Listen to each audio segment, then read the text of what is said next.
नमस्कार.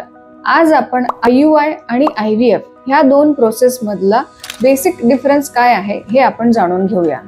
मी doctor Charushila Borole Palawade, fertility consultant at Benicare hospital Baner, Pune.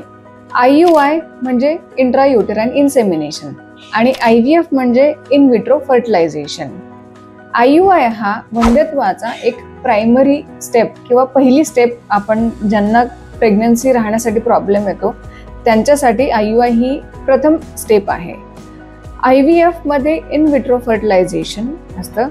IVF या प्रोसेसमध्ये स्त्रीला अंदाजे 10 ते 12 दिवस इंजेक्शन्स दिली जातात आणि इंजेक्शन्स दिल्याच्या नंतर आपण स्त्री बीज त्या स्त्रीच्या शरीराच्या बाहेर काढतो.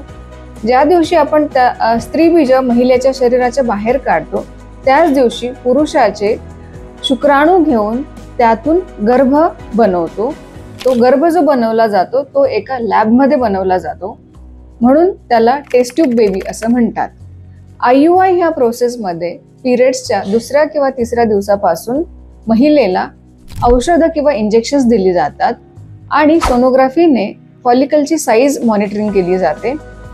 योग्य ती वेळ आल्यावर एग रप्चर होण्याचं इंजेक्शन दिलं जातं आणि रप्चर झाल्यावरती पुरुषाचा वीर्याचं सॅम्पल घेऊन त्यातले उत्तम क्वालिटीचे स्पर्म्स आपण महिलेच्या गर्भाशयात सोडतो. असा हा प्रमुखतः दोन मेजर डिफरन्स आहेत.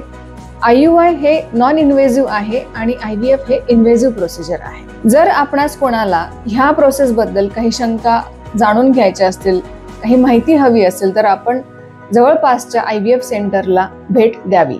धन्यवाद.